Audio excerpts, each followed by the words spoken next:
वैश्य हैं। जी बिल्कुल सर। नमस्ते मनीष सर। सर नमस्ते।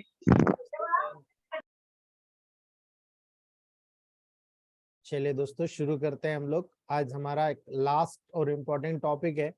मैं कोशिश कर रहा हूं कि आज पूरा हो जाए, तो कल पूरे 2 दिन मेरे पास रहेंगे।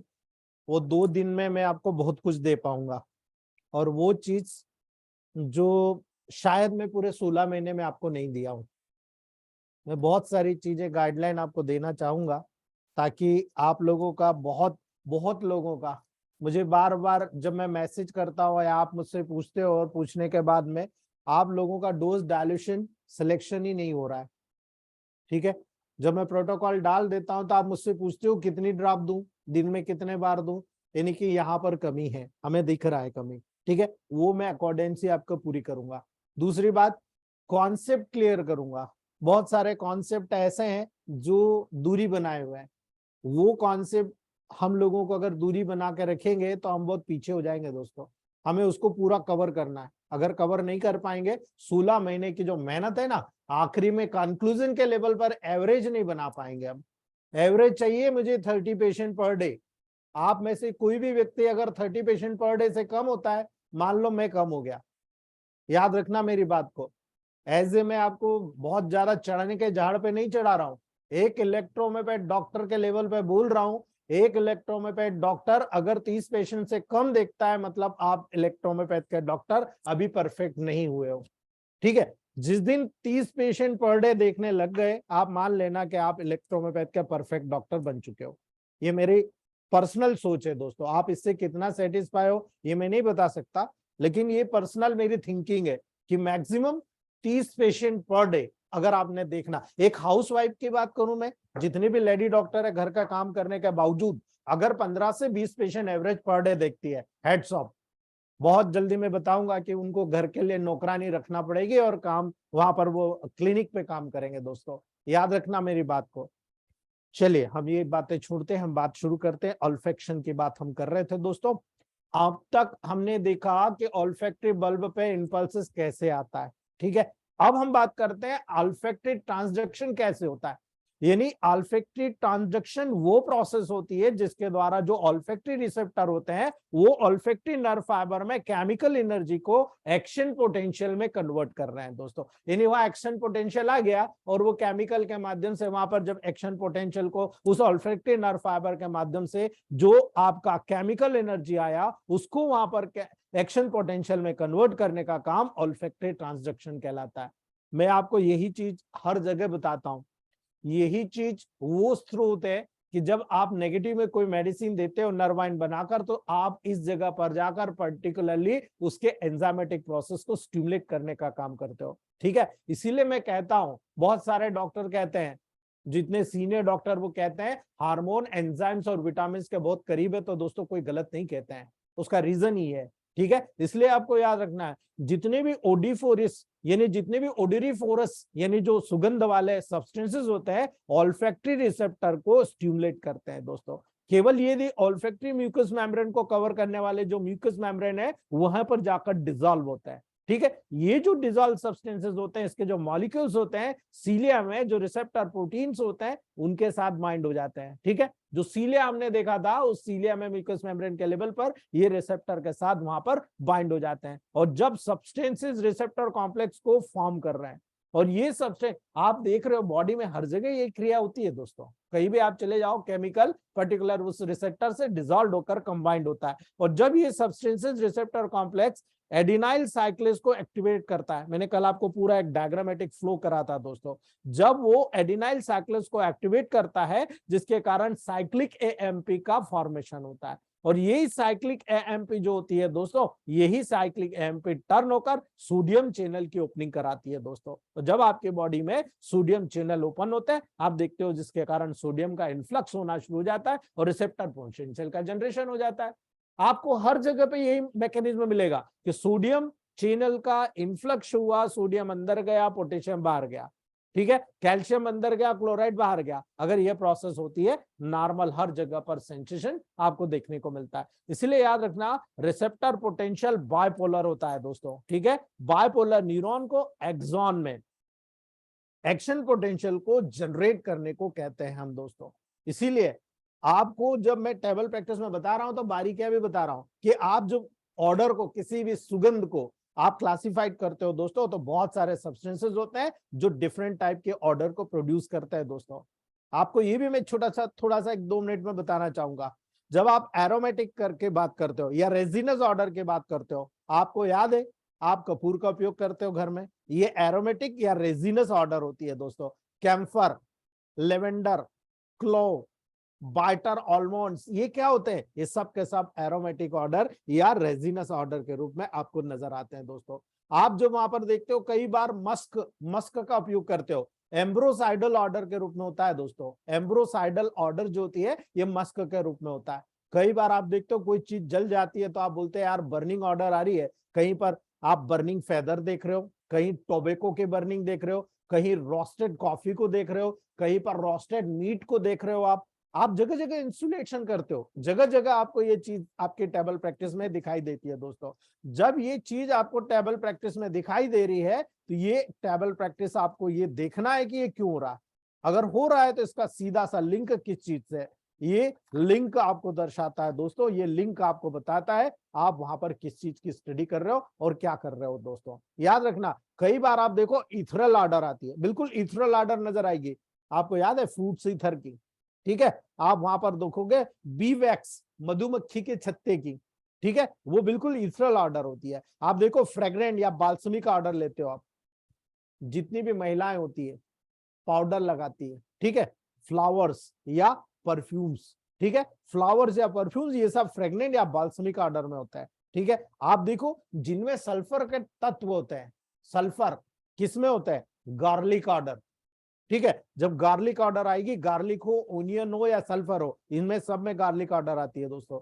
गोट ऑर्डर, ठीक है, आप देखो यहाँ पर कैप्रोइक एसिड और स्वीट चीज जो होता है ये गॉट ऑर्डर के लेवल पर आता है। नाउसिएटिंग ऑर्डर दोस्तों, डेकेड वेजिटेबल जो सड़ी हुई सब्जियां होती है या जो सड़े हुए वहां पर दोस्तों फीसिस के लेवल पर आपको नजर आएगा, एकदम नाउसिएटेड ऑर्डर आती है। रिपल्सिव ऑर्डर यानी बैड बग, बिल्कुल एकदम दुर्गंधित बग का वहां पर स्मेल आता है, आप तुरंत बोल देते हो। लेकिन याद रखना दोस्तों, यहां पर आपको सबसे इंपॉर्टेंट याद रखना है कि मिथाइल मरकैप्टेन जो होता है ऑल्फैक्टरी जितने भी सेंसेशन उसको प्रोड्यूस करता है। और एयर को लो कॉन्सेंट्रेशन लेवल पर भी, यानी आप कहीं से गुजर रहे हो और कहीं पर गंदगी पड़ी हुई है, आप उस छोटी सी लेयर पर भी जाओगे, लो कॉन्सेंट्रेशन में भी होगी, देखो आपको स्मेल आ जाएगी, आप नाक बंद करके वहां से निकल जाओगे।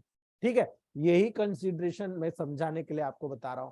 ठीक है, तो यहां पर सबसे इंपॉर्टेंट होता है जब आप किसी भी लेवल पर ऑल्फैक्टिव लेवल को समझते हो ना, सबसे पहले एडॉप्टेशन पे जाओ। एडॉप्टेशन कैसे हो रहा है, और एडॉप्टेशन अगर आपको समझ में आ रहा है, आप प्रोटोकॉल का उपयोग कर लो। कैसे करोगे दोस्तों? ऑल्फैक्टिव रिसेप्टर एक फेजिक रिसेप्टर होता है दोस्तों, और वेरी रैपिडली अडॉप्ट होता है, बहुत तेजी से अडॉप्ट होता है दोस्तों, और विद इन 1 सेकेंड 50% के लगभग एडॉप्टेशन उत्पन्न हो जाता है। इस बात को नोट कर लेना, यही हमारी स्मेल थेरेपी का सबसे बड़ा पॉइंट है कि जब आपने किसी ऑर्गन को स्मेल देना है, किसी ऑर्गन तक सेंसेशन पहुंचाना है, किसी ऑर्गन को स्टिमुलेशन देना है, 50% आपको विद इन 1 और 2 मिनट में रिजल्ट मिल जाएगा। यदि किसी को हेडेक हो रहा है और उस हेडेक के लेवल पर W का D4 से आप स्मेल करा रहे हो और आपको रिजल्ट आ रहा है, उस ऑर्गन के मेडिसिन के साथ प्रोवाइड करा दीजिए, आप रिजल्ट देख लीजिएगा। ठीक है, अभी मैं प्रैक्टिकल कर रहा हूं, C1A1B का प्रोटोकॉल तय कर रहा हूं, और कुछ जगह पर बहुत मिरेकल रिजल्ट आ रहा है। जैसे जैसे मुझे रिजल्ट आएंगे मैं आपको उसको फॉलो करके बताते जाऊंगा दोस्तों कैसे रिजल्ट आ रहा है। लेकिन बहुत ब्रिलियंट, जहां भी मैंने यूज किया, 3 पेशेंट को दिया है, तीनों में रिजल्ट आया। 2 पेशेंट का वेट कर रहा हूं, अगर 5 का आ जाएगा आपको ग्रुप में मैं डाल दूंगा कि देखो मैंने इस लेवल पर, वहां पर मैं आपको सीधा बता रहा हूं, मैंने यूट्रस के लेवल पर काम कराया है दोस्तों, यूट्रस के लेवल पर। और अगर ये सक्सेस हो गया, फाइब्रॉइड, बल्कि यूट्रस, सिस्ट, सर्विसाइटिस, इंडोमेट्रियोसिस का लेवल भी हमारी मुट्ठी में आ जाएगा दोस्तों। मतलब कहां पहुंच गए हम। ठीक है, कहाँ जा रहे हैं दोस्तों, कहाँ से शुरू हुए थे कहाँ जा रहे हैं, याद रखना दोस्तों। जब आप ऑर्थोनेजल ऑल्फेक्शन और रिट्रोनेजल ऑल्फेक्शन की बात करते हो, दोनों में डिफरेंसेस होता है।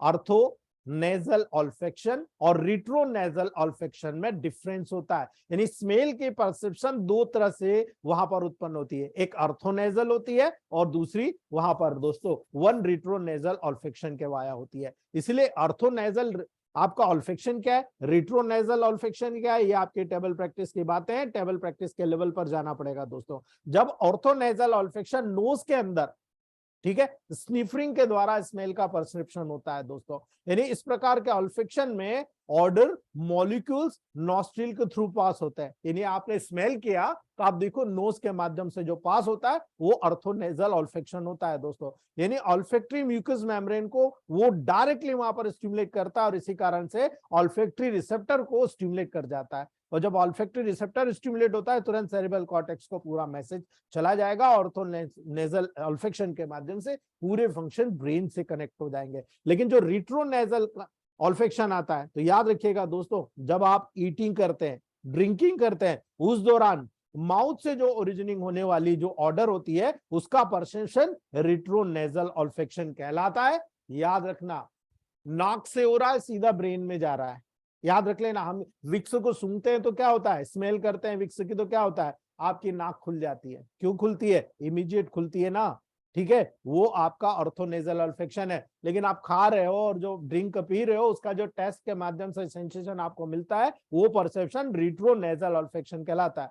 जब कभी भी फूड को आप चिविंग करते हो, चबाते हो, या जब किसी भी चीज के लिक्विड की ड्रिंक करते हो, कुछ ऑर्डर मॉलिक्यूल्स जेंटली यूला के बिहाइंड जो पासेज होता है, जो नेजल कैविटी तक पहुंचता है दोस्तों, पर्टिकुलर उस बैकवर्ड फ्लो से नेजल कैविटी तक पहुंचकर ऑल्फैक्टरी रिसेप्टर को स्टिमुलेट कर देता है दोस्तों। सिंपल सी बात है, यानी जा मुंह के द्वारा रहा है, लेकिन बैक साइड में, यूला के जस्ट बैक साइड में जो पर्टिकुलर फेरिंजियल रीजन में ओपनिंग होती है, वहां पर उस कैविटी में जाकर ऑल्फैक्टरी रिसेप्टर जो वहां से ऊपर की तरफ जा रहे हैं, उस ऑल्फैक्टरी रिसेप्टर को डायरेक्टली वहां पर अपना कनेक्शन दे देता है। इसीलिए रिट्रोनेजल ऑल्फेक्शन फ्लूड के, जितना भी फूड खा रहे हो, जितना भी फ्लूड पी रहे हो, उनके ऑर्डर के, उनके फ्लेवर के साथ लिंक होता है। यानी फ्लेवर में कंबाइंड सेंस होता है जो कि टेस्ट के सेंसेशन में इन्वॉल्व हो जाता है, और स्मॉल के जब स्मेल के सेंसेशन में भी वो टिपिकली इन्वॉल्व होता है। यानी यहां पर दोनों चीज लिंक कर गई। आप जब स्मेल का सेंसेशन देखोगे, टेस्ट का सेंसेशन देखोगे, रिट्रो नेजल ऑल्फेक्शन के लेवल पर दोनों कंबाइंड हो जाता है। याद रख लेना मेरी बात को। इसीलिए जब आप एब्नॉर्मलिटीज देखते हो कि भाई ऑल्फैक्टरी सेंसेशन के एब्नॉर्मलिटीज क्या है, ठीक है, तो आपको बहुत क्लियर नजर आता है। सबसे पहला हम पढ़ते हैं एनोज्मिया। एनोज्मिया, एनोज्मिया का मतलब होता है स्मेल का सेंसेशन का टोटल लॉस हो जाना। कोरोना में क्या हुआ था दोस्तों, कोरोना में क्या हुआ था, पेशेंट बोलता है साहब देयर इज नो सेंसेशन, कोई भी खाने का स्मेल ही नहीं आ रहा। कई पेशेंट केवल इसी डर के सदमे में मर गए कि हमको जो है कोरोना हो गया, ठीक है, इसी सदमे में कई लोग मरे हैं दोस्तों। कोरोना से कोई नहीं मरा, कोरोना से तब मरा जब उसकी इम्यूनिटी लो हुई, और इम्यूनिटी लो होने के कारण बहुत डेंजरस लॉस हुआ दोस्तों। किसी ऑर्डर को डिटेक्ट करना या उसको रिकॉग्नाइज करने की जो इनेबिलिटी होना, वो एनोज्मिया कहलाता है दोस्तों। एनोज्मिया सिंपली टेम्परेरी या परमानेंट हो सकता है, टेम्परेरी या परमानेंट। इस कंडीशन में टोटल टेम्परेरी काम था दोस्तों, इसीलिए टेम्परेरी या परमानेंट हो सकता है। जब टेम्परेरी एनोस्मिया की बात करोगे तो नोज के ऑब्स्ट्रक्शन के कारण होता है, ठीक है। अब नोज का ऑब्स्ट्रक्शन आप देख रहे हो टेबल प्रैक्टिस में, कॉमन कोल्ड में पेशेंट बता रहा, नेजल साइनोसाइटिस में बता रहा, एलर्जिक कंडीशन के कारण बता रहा, राइनोसाइनोसाइटिस में बता रहा है। आपको मालूम है दोस्तों 100% आपको रिजल्ट मिल रहा है, नहीं मिल रहा है क्या, 3 to 5 डेज के अंदर इलेक्ट्रोमेपेथ से। और अगर आपने डायरेक्ट C3Y का स्मेल करा दिया, उसी समय रिजल्ट ले लो आप, 24 घंटे के अंदर नोज को रिलैक्स कर दिया आपने, ठीक है। इस एनोस्मिया के कंडीशन को C3Y से 10 मिनट के अंदर आप रिलीव करना शुरू करते हो दोस्तों। नोट कर लेना मेरी बात को, 10 मिनट्स में रिलीफ होना शुरू हो जाता है, ठीक है, क्योंकि आप C3 म्यूकस मेम्ब्रेन के लेवल पर, जो नोज की म्यूकस मेम्ब्रेन होती है और जो सेंसेशन जा रहा है, तो सेंसरी नर्व क्या आया समझ में, C3, C13 और C3 दोनों लिंक करती है, लेकिन पहले C3 का प्रयोग करें, देन आप C13 का प्रयोग करें। इसीलिए दोस्तों परमानेंट एनोस्मिया तब उत्पन्न होता है दोस्तों जब ऑल्फैक्टरी ट्रैक्ट में कोई लीजन हो जाता है, ठीक है, कोई घाव हो जाए, कोई डिस्ट्रक्शन हो जाए, कोई सिनेप्सिस के लेवल पर ब्लॉकिंग हो जाए, तब वहां पर दोस्तों एनोस्मिया डेवलप होता है। मेनिंजाइटिस, डिजेनरेटिव कंडीशन जैसे कि पार्किंसन डिसीज, अल्जीमर डिसीज बहुत कॉमन रूप से अफेक्टेड करता है। अगर ये बात आपको मेरे को प्रूव करके बताना हो तो मैं आपको इस चीज को बता सकता हूं, यदि हमने पार्किंसंस और अल्जीमर को ठीक नहीं किया तो मान के चलिएगा 100% इलेक्ट्रोमियोपैथी फेल है। लेकिन जब हम स्मेल थेरेपी के माध्यम से स्मेल दे रहे हैं तो वो पार्किंसन और अल्जीमर डिसीज जैसी कंडीशन को, इवन मेनिंजाइटिस जैसी डिसीज को लेवल क्रिएट करता है। दोस्तों हमारे ग्रुप में 2 डॉक्टर अभी मुझे फीडबैक दे रहे हैं कि मेनिंजाइटिस का level with in 15 days, UP के डॉक्टर हैं, 15 दिन के अंदर मेनिंजाइटिस में वो रिजल्ट मिला है जिसकी कल्पना मॉडर्न साइंस के डॉक्टर ने नहीं करी। मॉडर्न साइंस का ट्रीटमेंट करते करते 2.5 महीने हो गया, हॉस्पिटल में एडमिट है, लेकिन उसको रिलीफ नहीं हुआ। और मेनिंजाइटिस का केस में वो पेशेंट को वो डॉक्टर ने ट्रीटमेंट दिया और 15 दिन में घर ले आए, छुट्टी हो गई है पेशेंट की। और 15 दिन में जो इलेक्ट्रोमियोपैथ ने रिजल्ट दिया है वो रिजल्ट उसको नहीं मिला था। दोस्तों ये मिरेकल है। आपको याद हो, ब्रेन के लेवल पर मैंने 5 प्रोटोकॉल अलग अलग एरिया में बताए थे, याद है आपको स्टार्टिंग पॉइंट में?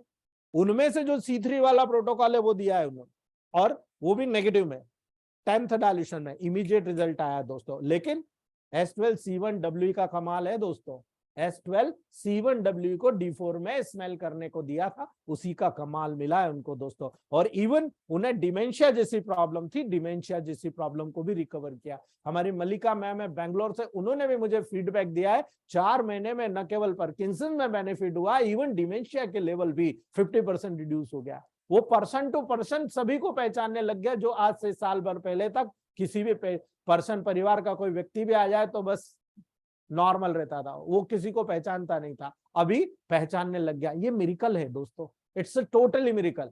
अगर हम ये मिरेकल जनरेट कर सकते हैं तो हमें केवल वर्क करने की जरूरत है। हम धीरे धीरे चल रहे हैं लेकिन हमें वर्क करने की जरूरत है। हम पैरालिसिस जैसी कंडीशन को भी कहेंगे भाई महीना 2 महीने में आप आ जाना, आप ठीक हो जाओगे। ठीक है, याद रखना ये बेसिक चीज हम डेवलप कर रहे हैं। इसीलिए आपको याद रखना है एनोस्मिया का लेवल सीधा लिंक करता है आपके दोस्तों meninges, Parkinson disease, Alzheimer disease, dementia जैसी कंडीशन से। दोस्तों नोट कर लेना इस बात को। दूसरी बात, हाइपोस्मिया। हाइपोस्मिया का बात होता है, हाइपोस्मिया किसी को डिटेक्ट करने, किसी ऑर्डर को डिटेक्ट करने के, रिकॉग्नाइज करने के एबिलिटी का रिड्यूस हो जाने को कहते हैं दोस्तों। यानी ऑर्डर केवल हायर कंसंट्रेशन के लिए ही केवल डिटेक्ट करते हैं। यानी छोटी मोटी खुशबू आती है तो वो उसको पता नहीं चलती।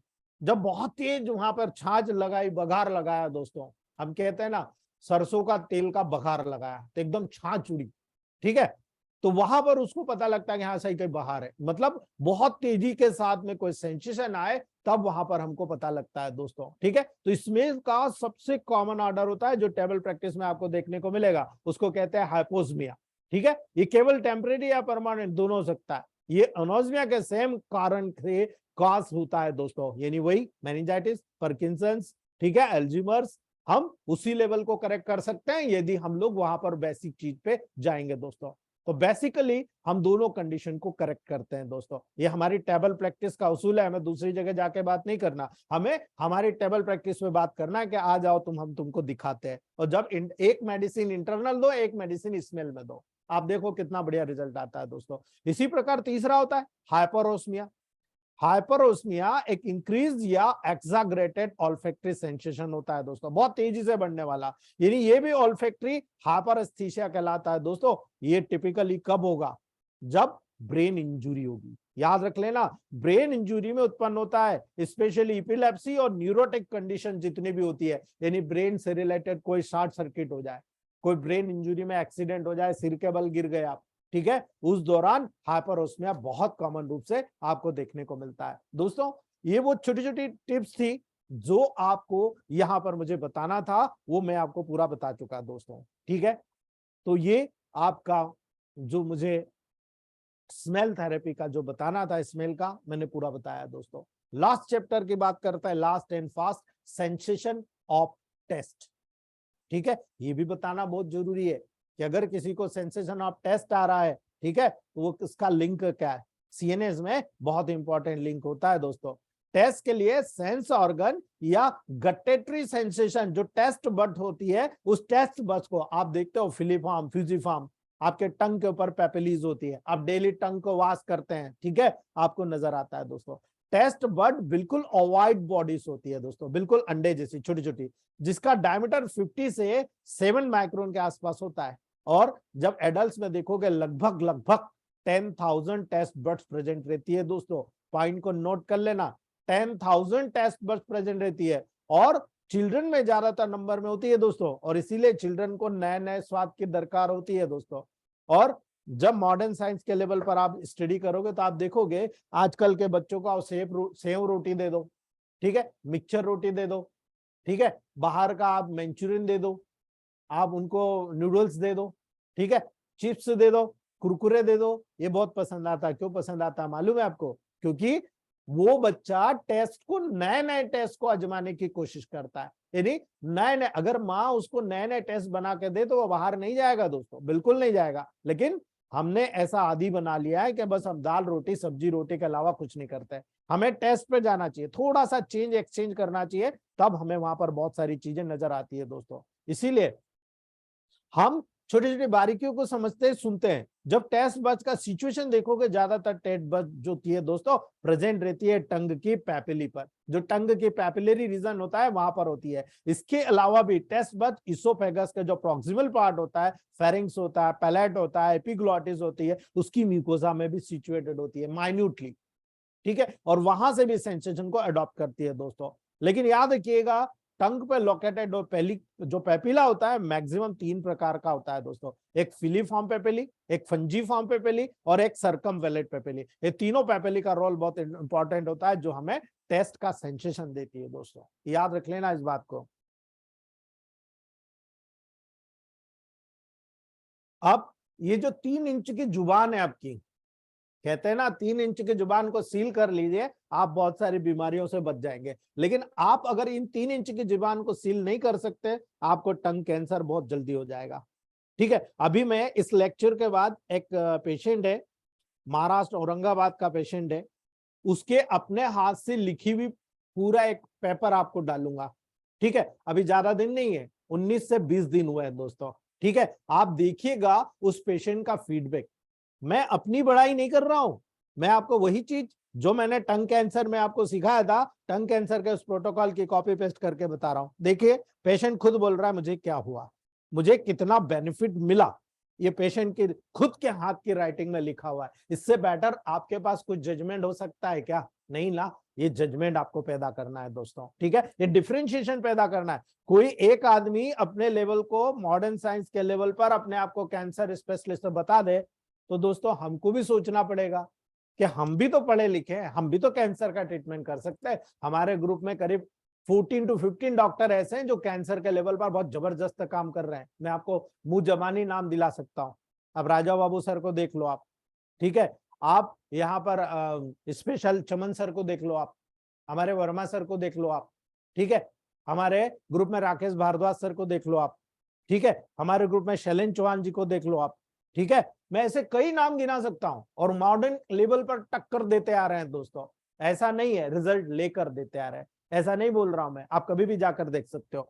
फिलीफॉर्म पेपिली दोस्तों बहुत स्मॉल होता है और कोनिकल शेप्ड होता है दोस्तों, ठीक है। और जब कोनिकल शेप्ड होता है दोस्तों, तो आपको याद रखना है कि ये जो कोनिकल शेप्ड पेपिली होता है, जो टंग की डॉर्सम पर सिचुएटेड होता है, जो पोस्ट साइड होती है, जो मोटी साइड होती है बैक साइड में, उस डॉर्सम पर सिचुएटेड होता है। और ये पेपिली में टेस्ट बड्स की स्मॉलर नंबर पाई जाती है, बहुत छोटे छोटे डॉर्सम के लेवल पर, बहुत छोटे छोटे यहाँ पर आपको टेस्ट बड्स देखने को मिलती है। जो फंजीफॉर्म पेपिली होती है दोस्तों, ये फंजीफॉर्म पेपिली शेप में तो राउंडेड होते हैं दोस्तों, ठीक है, ये शेप में राउंडेड होते हैं, लेकिन टिप के नियर, जो आपके टिप के नियर टंग की एंटीरियर सरफेस के ऊपर सिचुएटेड होते हैं दोस्तों। और नंबर फिंजीफॉर्म पेपिली का जहां पर वहां पर प्रेजेंट रहता है, प्रत्येक पेपिली में मॉडरेट नंबर की टेस्ट बड्स पाई जाती है, लगातार बढ़ती हुई टेस्ट बड्स पाई जाती है, जो हर प्रकार के सेंसेशन को, जैसे टंग के ऊपर आपने कुछ चीज को रखा, आपको बता देती है कि यार नमक ज्यादा हो गया, नहीं यार मीठा बहुत ज्यादा हो गया, नहीं यार बहुत तेज है, पानी लाओ तेज हो गया, आपको तुरंत बता देती है। ये आपकी फंजीफॉर्म पेपिली का लेवल होता है दोस्तों। तीसरा होता है सर्कमवेलिट पेपिली। सर्कमविलेट पेपिली एक लार्ज स्ट्रक्चरल टंग की पोस्टीरियर पार्ट पे प्रेजेंट रहता है और मैनी इन नंबर, बहुत सारी संख्या में होता है। ये पेपिली वी के शेप में अरेंज होता है। आप इसको डायरेक्टली देख सकते हो दोस्तों। प्रत्येक पेपिली में बहुत सारी टेस्ट बड्स होती है, अप टू 100। एक पेपिली में 100 टेस्ट बड्स मौजूद रहती है दोस्तों। इसलिए जब आप यहाँ पर इस प्रकार से टेस्ट बड का स्ट्रक्चर देखते हो और उसकी स्टडी करते हो तो बहुत सारी चीजें आपको समझ में आ जाएगी। और अगर समझ में आ गई तो प्रोटोकॉल निकालना कौन सी बड़ी बात है दोस्तों। बहुत इजीली आप प्रोटोकॉल सेट कर सकते हो आपके हाथ में। अगर नहीं हो तो मुझे बताइएगा, मैं आज अभी आपको आपके मुंह से प्रोटोकॉल निकलवा दूंगा दोस्तों। ये देखिए आप, ठीक है। ये टेस्ट बड पेपिली होती है, ठीक है। इसमें स्पेशल 4 प्रकार के आपको सेल नजर आएगी। याद रखना दोस्तों, हम उसी के बारे में पढ़ते हैं, टेस्ट बड्स के बारे में पढ़ते हैं। Taste bud taste receptor cells का बंडल होता है। याद रख लेना मेरी बात को, टेस्ट बड्स कुछ नहीं होता। टेस्ट बड्स एक प्रकार से टेस्ट रिसेप्टर सेल्स का एक बंडल होता है, ठीक है। और ये पेपिली की एपिथेलियल कवरिंग में एम्बेडेड रहती है, धसी हुई रहती है। और सपोर्टिंग सेल्स के साथ प्रत्येक टेस्ट बड में लगभग 40 सेल्स कंटेन होती है दोस्तों, ठीक है। 40 सेल्स एक टेस्ट बड में कंटेंट होती है। और प्रत्येक टेस्ट के लेवल पर जब आप जाओगे, इसमें अंदर स्टडी जब की जाती है, मॉडिफाइड एपिथेलियल सेल्स होती है। और मॉडिफाइड एपिथेलियल सेल्स होने के कारण टेस्ट बड के सेल्स को 4 ग्रुप में डिवाइड किया जाता है। टाइप 1 सेल जो सबसे बाहरी होती है, टाइप 2 सेल जो उसके अंदर की होती है, टाइप 3 सेल जो सबसे अंदर होती है, और जो टाइप 4 सेल्स होती है, बेसल सेल्स होती है, जिसके माध्यम से सारे कनेक्शन होकर वहां पर सेंसेशन का अप्लाई होता है दोस्तों। यानी टाइप 1 सेल जिसको हम सस्टेंकुलर सेल्स कहते हैं, ठीक है। ये सस्टेंकुलर सेल बहुत इंपॉर्टेंट होती है दोस्तों। लेकिन याद रखिएगा, टाइप 1 सेल्स और टाइप 4 सेल्स ये दोनों सपोर्टिंग सेल्स होती है। पॉइंट को नोट कर लेना मेरी बात को। जो टाइप 4 सेल्स होती है और टाइप 1 सेल्स होती है, जो बाहर आउटर होती है, ये दोनों सपोर्टिंग सेल्स होती है। इसलिए इनका जो फंक्शन होता है केवल और केवल दोस्तों वहां पर स्पेशली केवल सपोर्ट करना होता है। और बाकी का जो टेस्ट रिसेप्टर सेल्स होती है दोस्तों, उनको ये टेस्ट रिसेप्टर सेल्स के रूप में आप वहां पर जानते हैं। टाइप 2 सेल जो होता है उसका फंक्शन यहाँ पर थोड़ा सा अननोन है, लेकिन उस पर काम चल रहा है। ये बताया जाता है कि ये बहुत तेजी के साथ किसी भी प्रकार से केमिकल रिएक्शन करके उसका सेंसेशन एक्शन पोटेंशियल के रूप में जनरेट करके भाग लेती है। लेकिन अभी उसके बारे में कई लोगों ने विरोधाभास बातें कही है, इसलिए इसका पूरा डिटेल वहां पर डाला नहीं गया। लेकिन जब टाइप 1, टाइप 2 और टाइप 3 सेल्स में छोटे छोटे माइक्रोविलाइज होते हैं, जो ऊपर आपको दिख रहे हैं, ये माइक्रोविलाई जो कि एपिथेलियम में एक ओपनिंग में प्रोजेक्ट होते हैं दोस्तों, और वहां से कवरिंग करते हैं टंग को, और टंग को कवरिंग करने के बाद में इस ओपनिंग को टेस्ट पोर के नाम से जाना जाता है। जब भी टेस्ट पोर का जो केमिकल आएगा, इसी के माध्यम से अंदर आएगा दोस्तों। प्रत्येक सेल की नेक अन्य की नेक के साथ अटैच रहती है। अन्य जो सेल्स होती है ना, उन अन्य सेल्स के साथ में टेस्ट बड्स के साथ में आपस में कनेक्ट होती है, और कनेक्ट होकर टेस्ट बड्स की सभी सेल्स एपिथेलियल सेल्स के द्वारा सराउंडेड रहती है। सभी सेल्स कनेक्ट हो गई और एपिथेलियल सेल्स उसको घेरे हुए रहती है दोस्तों। यहाँ पर एपिथेलियल सेल्स के बीच में एक टाइट जंक्शन पाया जाता है दोस्तों। जो नेक पोर्शन होता है टाइप 1, 2, 3, 4 सेल्स के बीच में, वो टाइट जंक्शन वहां पर पैदा होता है, और इसीलिए इन सेल्स की टिप भी ओरल कैविटी में दोस्तों फ्लूइड में एक्सपोज रहती है। याद रख लेना इस बात को। इनकी जो टाइट जंक्शन होता है, इनकी सेल्स की जो टिप होती है, यही वहां पर फ्लूइड के लेवल पर ओरल कैविटी में एक्सपोज रहती है। यानी डायरेक्ट कांटेक्ट जो भी आप खाओगे इसी मटेरियल का, इससे डायरेक्ट कांटेक्ट आपको देखने को मिलेगा। तो टेस्ट बड की जो सेल्स होती है, इसी में याद रखना, इसी में ग्रोथ होता है, इसी में एपोप्टोसिस होती है, इसी में रिजेनरेशन की कास्टिंग साइकिल लगातार चलती रहती है।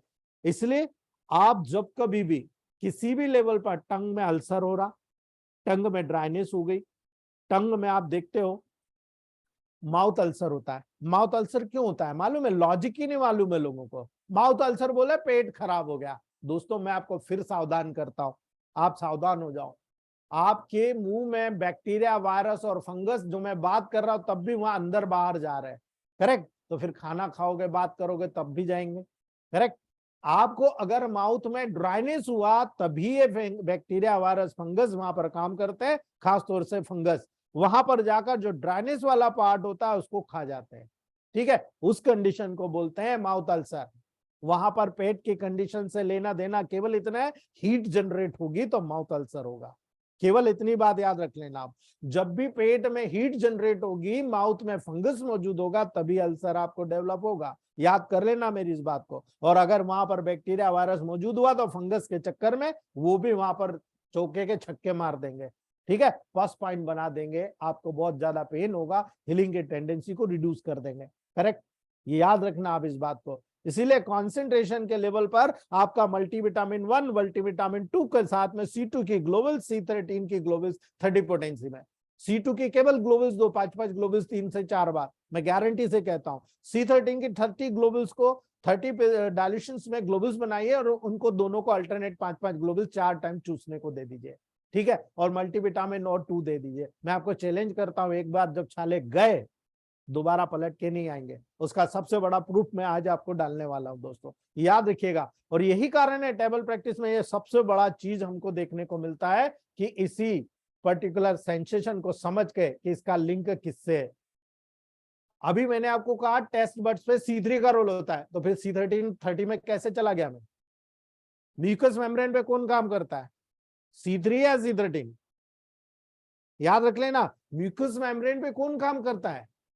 आपको टंग पे मालूम है, एक्यूट केस में C3, क्रॉनिक केस में C13। माउथ की जितनी भी अंदर की लेयर होती है वहां पर C13 का रोल बहुत अच्छे से आपको नजर आता है। बकल कैविटी की बात करोगे, माउथ कैंसर की बात करोगे, C3 का रोल नजर आता है, लेकिन पूरे माउथ की बात करोगे C13 का रोल नजर आता है दोस्तों। याद रखना, जब बैक साइड पोस्टीरियर पार्ट होती है C13 का काम होता है, लिप्स की बात हो गई H3C3 का काम होता है। इसलिए याद रखना, जब टेस्ट का पाथवे सिलेक्ट करते हो तो टेस्ट सेंसेशन के जो रिसेप्टर होते हैं ना, टेस्ट बच की जो टाइप 3 सेल्स होती है वहां पर होते हैं। मैंने कहा था उनकी नेक टाइट जंक्शन में होती है और बाहर की तरफ निकलती है, उससे नर्व निकलती है। ठीक है, और वो ही नर्व टेस्ट बड्स के लेवल पर लगभग 50 सेंसरी नर्व फाइबर के द्वारा इनर्वेटेड होती है। अब आपको प्रोटोकॉल पूछने की जरूरत है क्या? ठीक है, आपको क्लियर इंडिकेशन होता है 50 नर्व फाइबर यहां पर जुड़े हुए हैं। 50 नर्व्स का डायरेक्ट लिंक है, वो भी कौन सी? सेंसरी नर्व का। प्रोटोकॉल पता लग गया आपको? जब यहां पर सेंसरी नर्व का डायरेक्ट कनेक्शन है, डायरेक्ट इनर्वेशन हो रहा है, तो सेंसरी नर्व की मेडिसिन आपको C3 का यहां पर सिलेक्शन करना है दोस्तों। याद रखिए, प्रत्येक नर्व फाइबर इसके टर्मिनल्स के थ्रू एटलीस्ट 5 टेस्ट बड्स को सप्लाई करता है।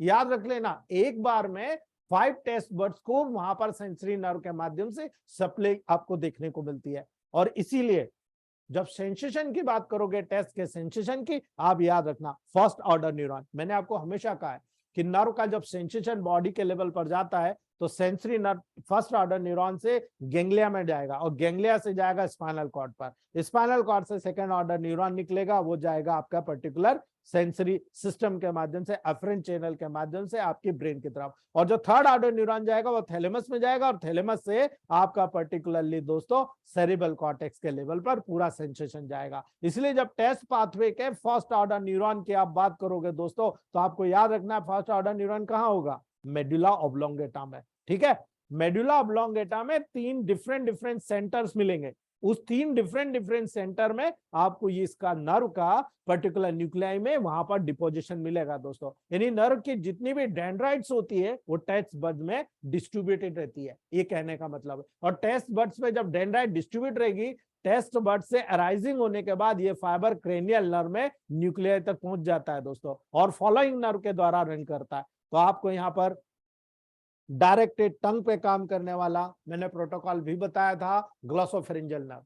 ठीक है, कॉर्डा टिम्पेनी फाइबर जो होता है, जो फेशियल नर्व का फाइबर होता है दोस्तों, जो कि टंग के एंटीरियर 2/3 से रन करता है। टंग के जो एंटीरियर 2/3 है फर्स्ट, उस एंटीरियर 2/3 से दोस्तों डायरेक्टली लंग मतलब वहां पर क्रेनियल नर्व तक जाता है, वो आपका फेशियल नर्व की ब्रांच होती है। तो अगर आप फेशियल नर्व को अटैक कर रहे हो, अप्लाई कर रहे हो, तो आप कहां पर आपको सेंसेशन पहुंचा रहे हो, आ रहा है समझ में? दूसरा बात, जब ग्लॉसोफेरिंजियल नर्व फाइबर जुड़ा होता है, जो टंग की पोस्टीरियर 1/3 से जुड़ा होता है, वो आपके फर्स्ट 2/3 से क्या जुड़ा होता है? फेशियल नर्व का पार्ट। ठीक है, और पोस्टीरियर 2/3 से आपका पोस्टीरियर 1/3 से क्या जुड़ा होता है? ग्लॉसोफेरिंजियल जुड़ा होता है दोस्तों। यही कारण है। और लेकिन तीसरे को भी मत छोड़ो आप, वेगस नर्व, जो कि टेस्ट बड से इन अन्य रीजन में रन करने का काम करता है। ठीक है, तो वेगस नर्व, ग्लॉसोफेरिंजियल नर्व और फेशियल नर्व, ये तीनों नर्व पर्टिकुलर इस रीजन से वहां पर कनेक्ट रहती है। आपको याद हो, कई लोग आपके पास केस लेकर आते हैं, साहब हम तो बीड़ी पान गुटखा तंबाकू पाउच, आजकल तो विमल, ठीक है, पान पराग, आजकल क्या क्या खा रहे हैं लोग, ठीक है, बाद में लेकर आते हैं बड़ा गिफ्ट लेंगे, सर मुंह नहीं खुल रहा 2 उंगली से ज्यादा, ठीक है, बोलते हैं देखो साहब मेरा फाइब्रोसिस हो गया, आप देखते हो अंदर पूरा फाइब्रोसिस हो गया, ठीक करना जानते हो आप? बिल्कुल जानते हो आप, मैं आपको बता सकता हूं, ठीक है। नशा मुक्ति ड्रॉप फर्स्ट डाइल्यूशन, ठीक है, फर्स्ट या सेकंड आपको न्यूट्रल करना, बहुत पुराना है, सेकंड डाइल्यूशन। 41 नंबर पॉइंट्स, इस 41 नंबर पॉइंट्स के लेवल पर आपको फेशियल, वेगस और ग्लॉसोफेरिंजियल तीनों नर्व के लेवल पर आपको वाई का अप्लाई करना है, याद रख लेना, वाई का अप्लाई करना है। थ्रॉट रीजन में C13A2Y, ये इतना बड़ा प्रोटोकॉल है, केवल इसको अप्लाई कर दीजिएगा और इंटरनल मेडिसिन थ्रॉट के लेवल पर, टंग के लेवल पर दे दीजिएगा।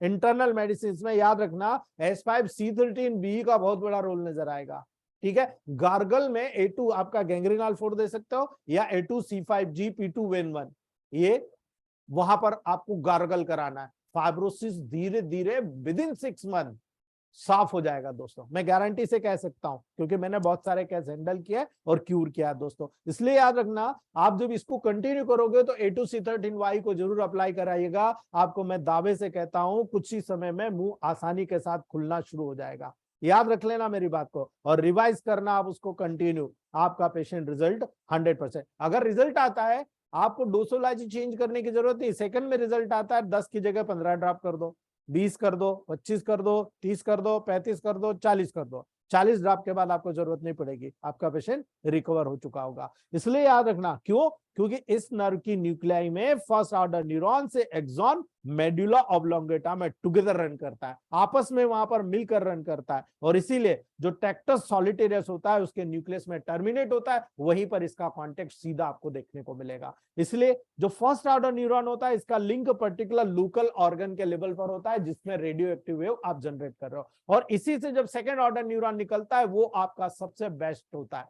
जब आप सेकंड ऑर्डर न्यूरॉन पे जाओगे तो ट्रैक्टस सॉलिटेरियस के न्यूक्लियस में सेकंड ऑर्डर न्यूरॉन होता है दोस्तों। ये सेकंड ऑर्डर न्यूरॉन का जो एक्सॉन होता है, ये मीडियल लैमिनस के थ्रू रन करता है, जो पर्टिकुलर मीडियल लैमिनस उसके साथ में रन कर रहा है, उसी के साथ साथ मोटिवेट होता है, और थैलेमस के जो particular thalamus third order neuron के पार्ट बजाएगा, वहां पर पोस्टीरियर वेंट्रल न्यूक्लियस में जाकर टर्मिनेट करता है दोस्तों। यही कारण है थर्ड ऑर्डर न्यूरॉन सीधे सेरिब्रल कॉर्टेक्स के लेवल पर सप्लाई करता है, अर्थात थर्ड ऑर्डर न्यूरॉन थैलेमस के पोस्टीरियर वेंट्रल न्यूक्लियस, जो पोस्टीरियर बैक साइड उसके नीचे वाला, ठीक है, नीचे वाला जो पोस्टीरियर वेंट्रल पार्ट होता है, वहां पर जाकर रन करता है दोस्तों। ये थर्ड ऑर्डर न्यूरॉन से जो एक्सॉन्स होते हैं सीधे सेरिब्रल कॉर्टेक्स के लेवल पर, जो पैराइटल लोब होते हैं उस पैराइटल लोब के लेवल पर जाकर प्रोजेक्ट होता है दोस्तों, और वहां पर मैंने आपको बताया था ब्रॉडबैंड 54 ब्रॉडबैंड एरियाज होते हैं, ठीक है, उस वहां पर जो टेस्ट सेंटर होता है, वहां पर जाकर वो सप्लाई देते हैं दोस्तों।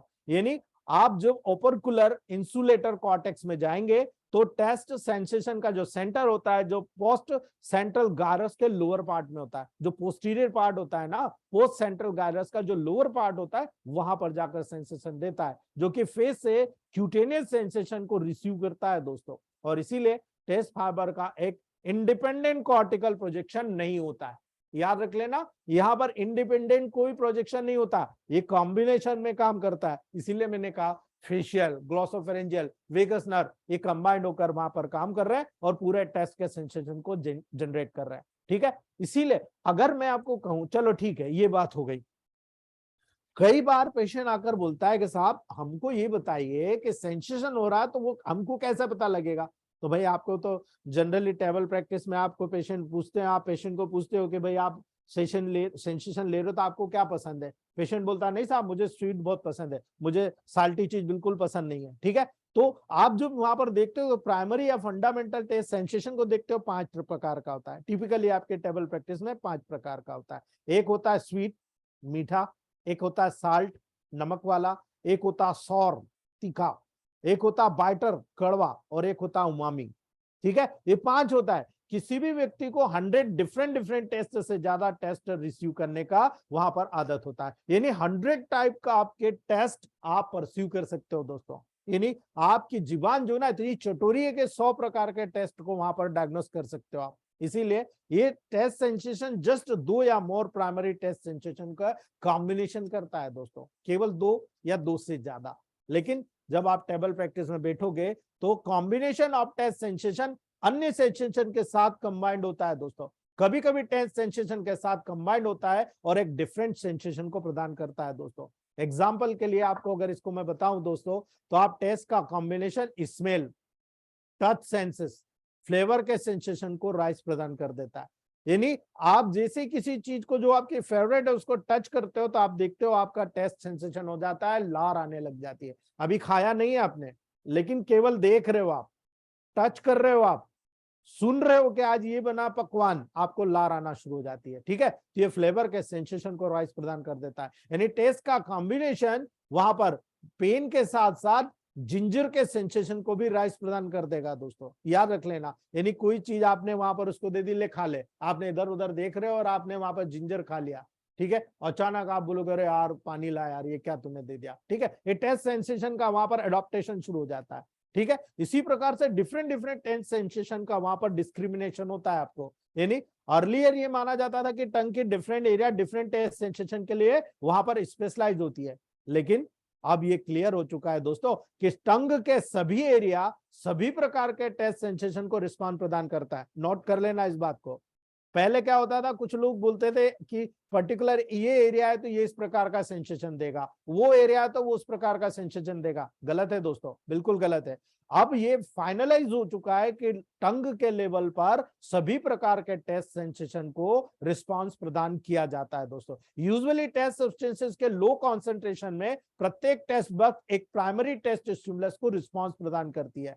ठीक है, लो में हर चीज को प्राइमरी वे पर आपको वहां पर टेस्ट सेंसेशन प्रदान कर दिया जाएगा, लेकिन अगर हाई कंसंट्रेशन में होगा तो टेस्ट बट एक से ज्यादा टाइप के टेस्ट स्टिमुलाई को वहां पर रिसीव करती है और रिस्पांस प्रदान करती है। यानी आप जब कहीं पर जाते हो खाना खाने, ठीक है, आप कहते हो नहीं यार आज तो खाना नहीं खाऊंगा, मैं छोटी छोटी चीजें जो है स्टॉल पे मैं सब चीज को चखूंगा, आप सारी टेस्ट को टेस्ट करते हो। ठीक है, अब लो कंसंट्रेशन में खाया तो आपको सिमिलर वहां पर फीडबैक मिलता है, लेकिन आप कोई चीज आपको ज्यादा पसंद है, आपने उसको ज्यादा खा लिया तो क्या होगा, टेस्ट बग एक से ज्यादा टाइप के टेस्ट स्टिमुलाई को वहां पर रिस्पॉन्स प्रदान कर देगी।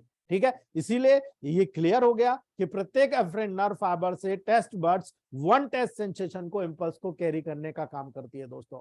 अगर एक सेंसेशन को कैरी कर दी तो वहां तो बहुत सारे पकवान हमने खाए, सब चीज का टेस्ट वन बाय वन आपको पता लगता चला जाएगा। जब भी खाओगे आपको पता लग जाएगा नहीं यार उससे ये ज्यादा बेहतर है। दूसरा खाया तो बोले नहीं यार पहला वाला बेहतर था, इसका टेस्ट इतना अच्छा नहीं लगा, लेकिन सेंसेशन आपको सब डिफरेंट डिफरेंट लेवल पर मिलता चला जाएगा दोस्तों। ऐसा नहीं है कि आपने 5-6 चीज एक साथ खाई और पांचों 6 का सेंसेशन आपको नहीं मिलेगा, ऐसा नहीं, सबका सेंसेशन मिलेगा। किसी का अच्छा मिलेगा, किसी का मॉडरेट मिलेगा, किसी का माइल्डर मिलेगा। ये डिपेंड करता है कि टेस्ट बड्स में केमिकल्स किसके स्ट्रांग थे, ठीक है, और कैसे स्ट्रांग लेवल आपके सेरेब्रल कॉर्टेक्स के लेवल पर पहुंचा, वो सारी चीज आपको यहाँ पर देखने को मिलती है दोस्तों। इसीलिए टेस्ट सेंसेशन का प्रोड्यूसिंग उस सब्सटेंसेस के ऊपर डिपेंड करता है जिस चीज को आपने वहां पर इंगल्फ किया लिया है दोस्तों। जो सब्सटेंसेस सॉर होते हैं, बिल्कुल साल्ट टेस्ट को कॉज करते हैं दोस्तों, मोस्टली कौन होते हैं, इलेक्ट्रोलाइट्स। ठीक है, जो सब्सटेंसेस सॉर होते हैं या जो साल्ट टेस्ट को कॉज करते हैं वो मोस्टली इलेक्ट्रोलाइट्स होते हैं, पॉइंट को नोट कीजिएगा। लेकिन जो बाइटर होते हैं, जो स्वीट टेस्ट होते हैं, इलेक्ट्रोलाइट्स और नॉन इलेक्ट्रोलाइट्स के द्वारा कॉज्ड होता है। यानी वहां पर इलेक्ट्रोलाइट नॉन इलेक्ट्रोलाइट दोनों हो सकते हैं दोस्तों। इसीलिए आप अलग अलग समझिए कि यहां पर अगर स्वीट टेस्ट हुआ तो क्या दोस्तों,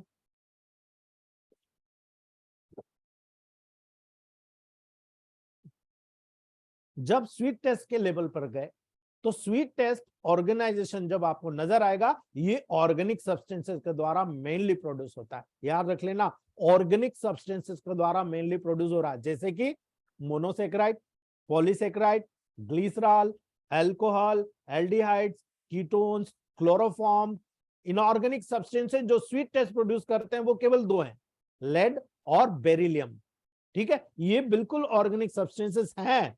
ठीक है, इनऑर्गेनिक सब्सटेंसेस हैं लेकिन पर्टिकुलरली स्वीट टेस्ट को प्रोड्यूस कर रहा है। तो ये हमारी टेबल प्रैक्टिस में अगर हमको ये बारीकी पता लग गई तो आपको बहुत सारी अच्छी चीजें मिल जाएगी दोस्तों। दूसरा साल्ट टेस्ट। साल्ट टेस्ट किसके द्वारा होता है, एमोनियम सोडियम और पोटेशियम के जो क्लोराइड्स होते हैं और सोडियम और पोटेशियम के जो नाइट्राइड्स होते हैं उनके द्वारा प्रोड्यूस होता है। यानी कुछ साल्ट्स आप देखोगे, कुछ सल्फेट्स होते हैं, कुछ ब्रोमाइड्स होते हैं, कुछ आयोडाइड्स होते हैं, ये भी साल्ट टेस्ट को प्रोड्यूस करता है दोस्तों। और इसीलिए आपको सारी चीज टेबल प्रैक्टिस में देखने को मिलती है। जब आप 100 टेस्ट पर जाते हो, 100 टेस्ट जब प्रोड्यूस होता है जब एसिड्स को लेते हो आप, एसिड साल्ट्स में हाइड्रोजन आयन के कारण दोस्तों आपको बहुत तेज 100 टेस्ट लगता है। ठीक है, बाइटर टेस्ट, कड़वा टेस्ट क्यों होता है?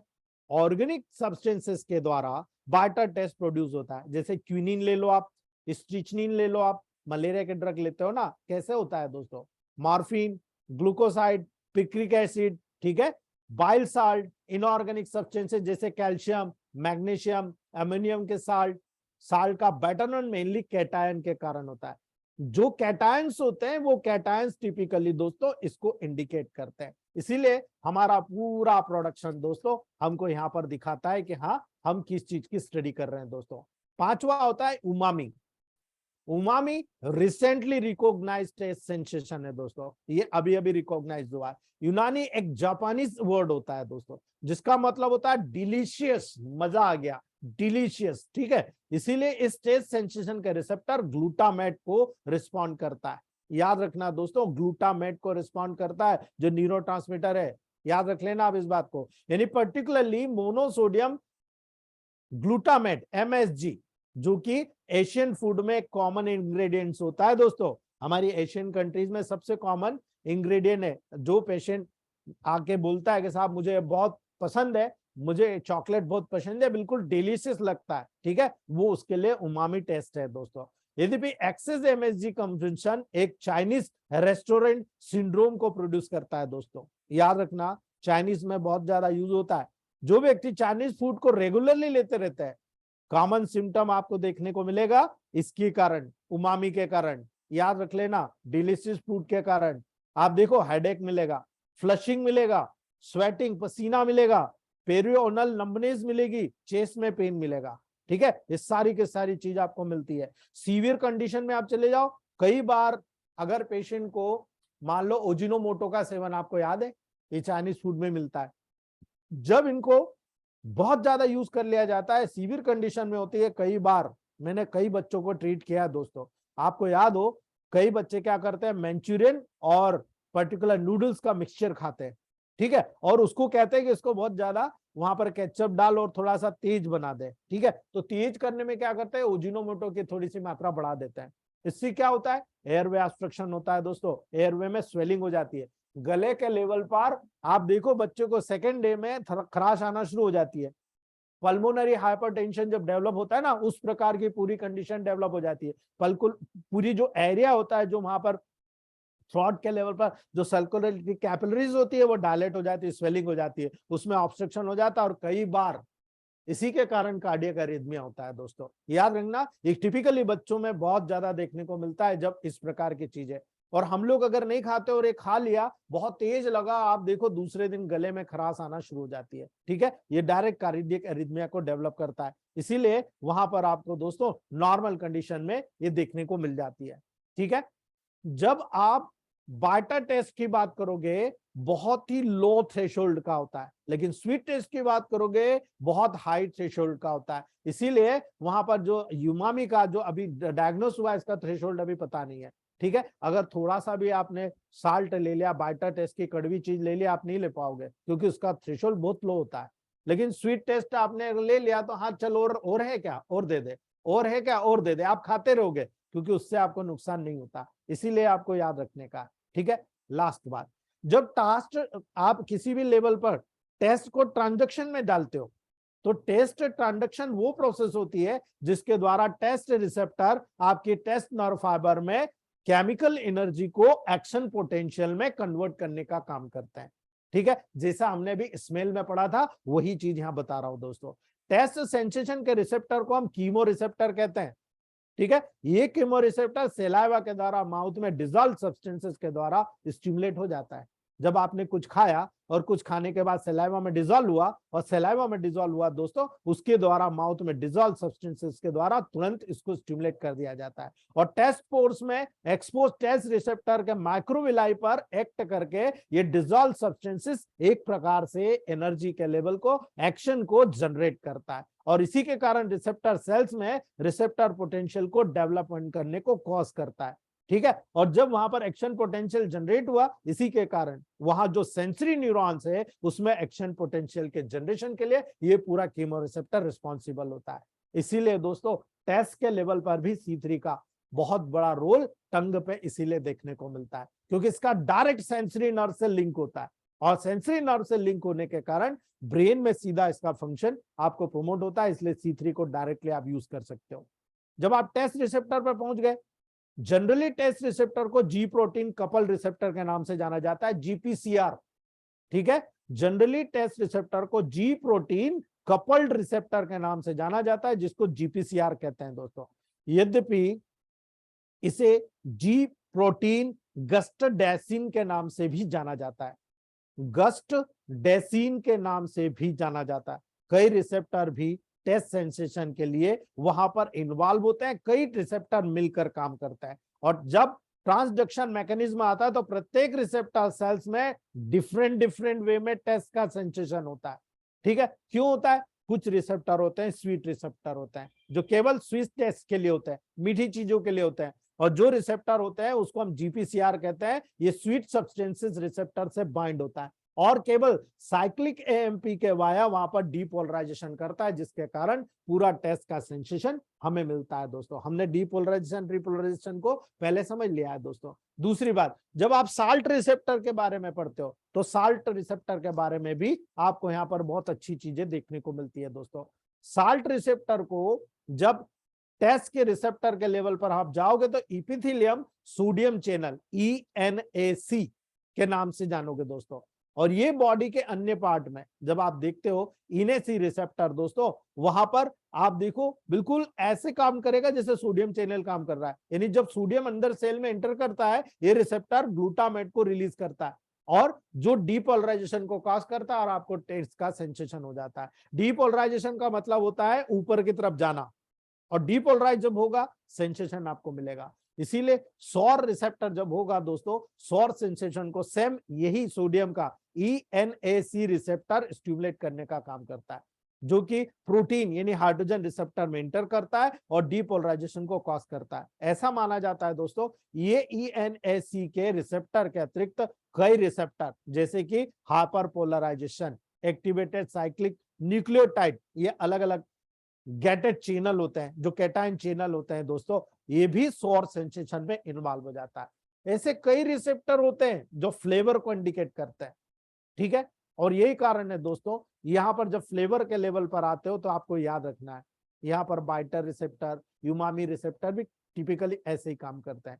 लेकिन जब हम टेबल प्रैक्टिस में बात करते हैं फ्लेवर की, ठीक है, तो फूड का फ्लेवर दो केमिकल सेंसेशन का कॉम्बिनेशन होता है, दो अलग अलग लेवल का, नेमली टेस्ट और स्मेल सेंसेशन।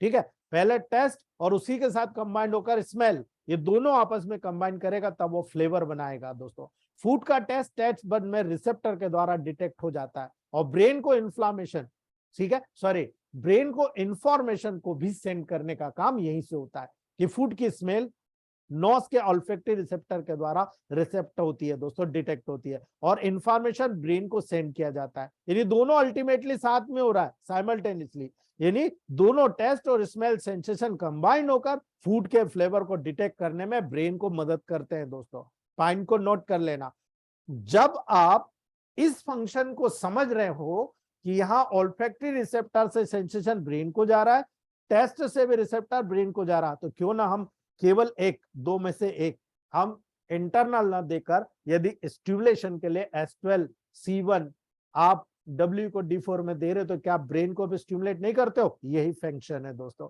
इसी तरीके से आप काम कर रहे हो। अगर आप यहाँ पर ब्रेन के लेवल पर C3 दोगे तो वो पार्ट जहां मैंने आपको ब्रेन पे लेवल पर बताया कि इस पार्ट पे C3 का डायरेक्ट काम है, वहां पर भी काम हो रहा है। हमारे कुछ डॉक्टर्स डायरेक्ट काम कर रहे हैं, S10 C1 RE को दे रहे हैं, S10 C1 Y को दे रहे हैं, S10 C1 W को दे रहे हैं, D4 में RS बेस क्यों दे रहे हैं? क्योंकि ब्रेन के लेवल पर अगर माइग्रेन होता है एस10 का सीधा लिंक होता है। ठीक है, अगर कोई व्यक्ति कहता है साहब मुझे मेमोरी बहुत वीक हो गई है, S10 C1 आरई देकर देख लेना आप।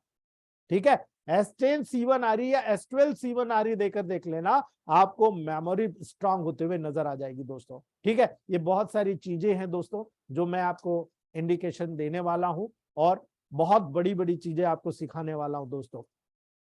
155 जगह पर मैंने अलग अलग स्मेल थेरेपी का इस्तेमाल किया है और आप में से कई लोगों ने मुझे सिखाया है दोस्तों। ऐसा नहीं है कि मैंने अपने लेवल पर काम किया, आप में से कई डॉक्टर्स हैं, जैसे डॉक्टर गोरो सर हैं, ठीक है, उन्होंने भी बहुत अच्छे से दोस्तों इस चीज को वहां पर यूज किया। डॉक्टर यश सर है, उन्होंने भी बहुत सारी जगह पर हम लोगों ने मिलकर ये काम किया है दोस्तों। इसीलिए याद रखना, रिट्रोनेजल ऑल्फेक्शन फूड के फ्लेवर के साथ लिंक होता है दोस्तों। और ये रिट्रोनेजल जो पर्टिकुलर आपकी कंडीशंस होती है, उसको जो बाहर की तरफ से सारी सेंसेशन आपको मौजूद करता है, वो बहुत ब्रिलियंटली वहां पर सपोर्ट करता है। मैं कुछ मेडिसिन आपको बताना चाहता हूं और लास्ट 10 मिनट आपके इंपॉर्टेंट लेना चाहता हूं दोस्तों। ठीक है, सबसे पहले मैं मेडिसिन बताना चाहता हूं, ये मेडिसिन का लेवल आपको बताना चाहता हूं दोस्तों कि यहाँ पर अगर आप टेस्ट और स्मेल के लेवल पर काम करना चाहते हैं, अगर कॉपी पेन हो तो नोट कर लेना। S1, L1, A3, F1, C3, C13, S5, C5, B, W और C2, ये मेडिसिन में पूरा गेम है दोस्तों। इतनी मेडिसिन के लेवल पर आप पूरा स्मेल और आपका टेस्ट दोनों लेवल में आपको किसी से पूछने की जरूरत नहीं है, इसी लेवल पर आपको जाना है। आप जितनी भी एब्नॉर्मलिटीज टेस्ट सेंसेशन के लेवल पर देखते हो, मैं एक एक आपको बताने की कोशिश करता हूं। सारा का सारा इन्वॉल्वमेंट आपको यहाँ पर देखने को मिलेगा, सबका सब इन्वॉल्वमेंट मिलेगा दोस्तों। कैसे मिलेगा? आप एग्यूसिया की बात करो,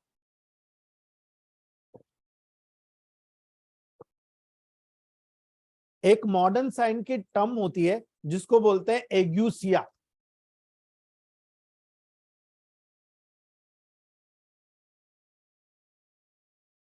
AGUESIA, एग्यूसिया, ये बहुत इंपॉर्टेंट टर्मिनोलॉजी है दोस्तों। Loss of taste sensation is called ageusia. Taste buds tongue की एंटीरियर टू थर्ड में होती है, आपको पता है, जो फेशियल नर्व की कॉर्डा टिम्पेनी ब्रांच के द्वारा इनर्वेटेड होती है, ये भी आपको पता है।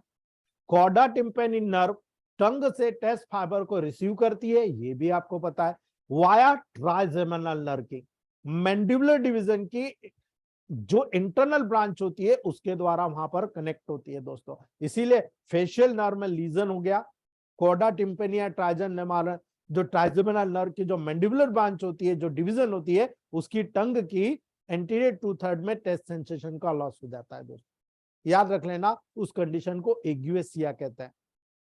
ठीक है, कई बार आप देखो मैप्ड टंग हो जाती है, कितने लोगों ने ट्रीट किया है मैप्ड टंग का?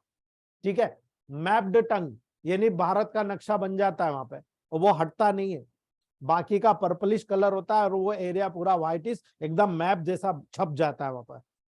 ये जो मेडिसिन मैंने बताई ना, इससे बाहर नहीं जाना, आप 100% चैलेंज कर लेना। मल्टीविटामिन 1 और मल्टीविटामिन 2 के साथ में आप दे देना। ठीक है जी राजा बाबू सर, आप जब इस कंडीशन में इन मेडिसिन को वहां पर आप देते हो मल्टीविटामिन 1 और 2 के, मैं गारंटी लेता हूं 3 या 4 महीने बहुत हो गया, क्योंकि वो जड़ होती है मल्टीविटामिन की कमी के कारण, वो जड़ होती है एब्डोमिनल रीजन से जुड़ी हुई, वो जड़ होती है हीट लेवल से। ठीक है, आप तीनों लेवल को जब मेंटेन करते हो मल्टीविटामिन 1 और 2 से, और आपके वहां पर मल्टीविटामिन एंजाइमेटिक एक्टिविटी को बढ़ा देते हो, आप देखो विटामिन, एंजाइम और पर्टिकुलर दोस्तों वहां पर आप तीनों चीज को जब पूर्ति कर रहे हो, आपको देखने की जरूरत नहीं पड़ेगी दोस्तों। आपका पूरा जो पर्टिकुलर वहां पर विटामिन से, मिनरल्स हैं, आपकी जितनी कैपेसिटी वहां जनरेट कर दोगे उतनी जल्दी आपको रिजल्ट नजर आएगा। टेस्ट सेंसेशन का टेम्परेरी लॉस जब उत्पन्न होता है दोस्तों, तो याद रखना वहां पर बहुत ही ब्रिलियंट रिजल्ट आपको देखने को मिलेगा। ठीक है, जब ड्रग्स जैसे कि कैप्टोप्रिल या पेनिसिलिनामाइन, जो कि सल्फोहाइड्रिसिल ग्रुप ऑफ सब्सटेंसेस को कंटेन करती है, उसके कारण बहुत बार ये लोग ठीक करने की कोशिश करते हैं, लेकिन दोस्तों जब वहां पर इसका ओवरडोज दे दिया जाता है, उसके साइड इफेक्ट एक से एक हो जाते हैं। ठीक है, जब वहां पर अलग अलग लेवल पर रिजल्ट नजर आएगा तो कॉम्प्लिकेशन बहुत बड़ी बड़ी नजर आती है दोस्तों। और जब कॉम्प्लिकेशन बड़ी हो जाती है तब हम लोग वहां पर देखते हैं कि भाई अब तू रहने दे, अब हम ठीक करते हैं। आप देखो मॉडर्न साइंस छाले दूर नहीं कर पाता, मॉडर्न साइंस कभी भी छाले दूर नहीं कर पाता जितनी जल्दी इलेक्ट्रोहोम्योपैथी दूर करती है। आप में से कितने लोगों ने फीडबैक दी है, मैं उम्मीद करूंगा आप लोग बताएंगे कि C2 का क्या रिजल्ट है, C1330 का क्या रिजल्ट है, S1 क्लास का क्या रिजल्ट है। ठीक है, ये रिजल्ट आप मुझे बताएंगे, बहुत ही ब्रिलियंट रिजल्ट हमें टेबल प्रैक्टिस में देखने को मिल जाएंगे। ठीक है, दूसरा हाइपोग्यूसिया, ये तो एग्यूसिया था, अब हाइपोग्यूसिया की बात करते हैं। हाइपोग्यूसिया का मतलब होता है दोस्तों टेस्ट सेंसेशन में डिक्रीज हो जाना।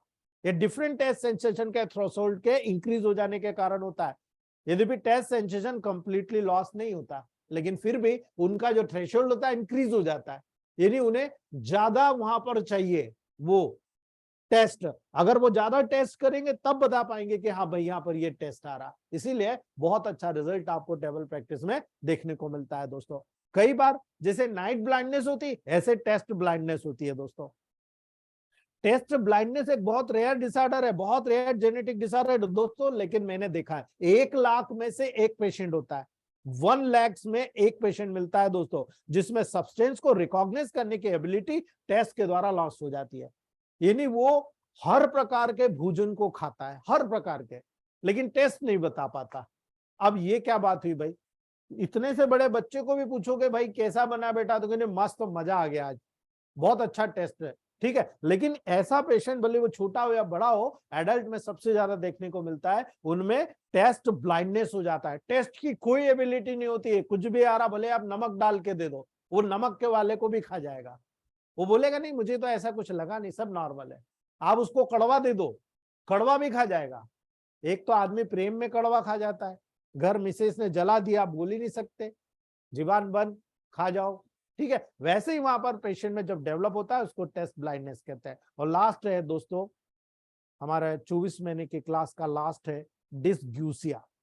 डिसग्यूसिया टेस्ट सेंसेशन का डिसफंक्शन होता है दोस्तों, जो कि अनप्लेजेंट टेस्ट परसेप्शन के साथ एसोसिएट होता है।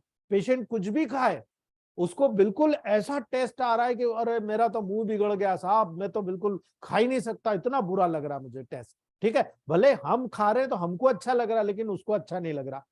ठीक है, उसकी गलती नहीं है दोस्तों, ये अनप्लेजेंट टेस्ट परसेप्शन के साथ एसोसिएटेड होता है। यानी टेम्पोरल लोब सिंड्रोम में पाया जाता है। ये जो टेम्पोरल लोब है, इस टेम्पोरल लोब का एक सिंड्रोम होता है, उसमें पर्टिकुलरली जब टेम्पोरल लोब का एंटीरियर रीजन अफेक्टेड हो जाता है, इसका जो एंटीरियर रीजन ये यहाँ का पार्ट होता है जब अफेक्टेड होता है, इस कंडीशन में टेस्ट और स्मेल का जो पैरोक्सिस्मल हेलुसिनेशन उत्पन्न होता है, जो कि अनप्लेजेंट होता है दोस्तों। बहुत ही ज्यादा हेलुसिनेशन होता है और बहुत ही ज्यादा डेंजरस कंडीशन में वहां पर डेवलप होता है। तो दोस्तों ये था हमारा पूरा चैप्टर, मैंने कंप्लीट कर दिया है। अगर आपको कुछ इससे रिलेटेड क्वेश्चनिंग है तो आप पूछ सकते हो, अन्यथा आज हम यहाँ पर विराम देंगे। कल मैं आपको बहुत सारे कॉन्सेप्ट क्लियर करने वाला हूं, जो आपकी टेबल प्रैक्टिस में बहुत इंपॉर्टेंट रोल अदा करेगा। कल मैं आपको बताने वाला हूं डोज, डाइल्यूशन, आरडी और आरआर फार्मूला। दूसरा बताने वाला हूं जेनेटिक्स आप कैसे देखते हो, टेम्परामेंट कैसे डायग्नोस करते हो। ठीक है, टेम्परामेंट के बिहेवियर पर बताऊंगा।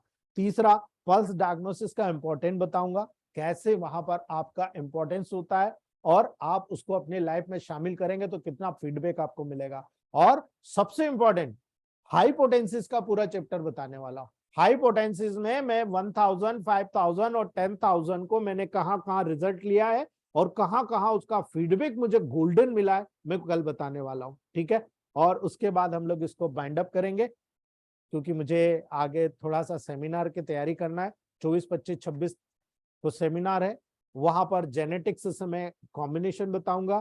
कैंसर का मेरा टॉपिक है, जेनेटिक्स ऑटो इम्यून डिसीज के लेवल पर कैसे काम करता है उसका पूरा डिटेल बताऊंगा। और फिर फिजियोलॉजिकली डोसोलॉजी के अंतर्गत वहां पर काम बताया जाएगा। कुछ डॉक्टर्स को मैंने इनवाइट किया है, जैसे डॉक्टर संतोष पाटीदार, वो कार्डियोलॉजिस्ट है, हमारे इलेक्ट्रोमेपैथ में कार्डियक रीजन पर उनकी बहुत जबरदस्त कमांड है।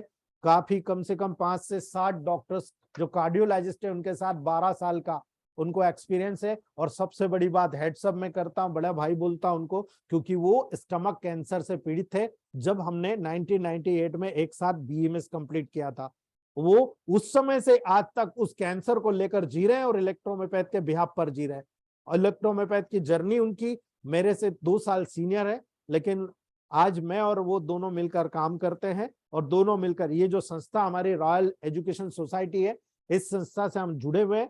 हम टेक्निकल अलग अलग काम करते हैं, अलग अलग कैंप्स को ऑर्गेनाइज करते हैं और अलग अलग लेवल पर हम मेंटेनेंस का काम करते हैं।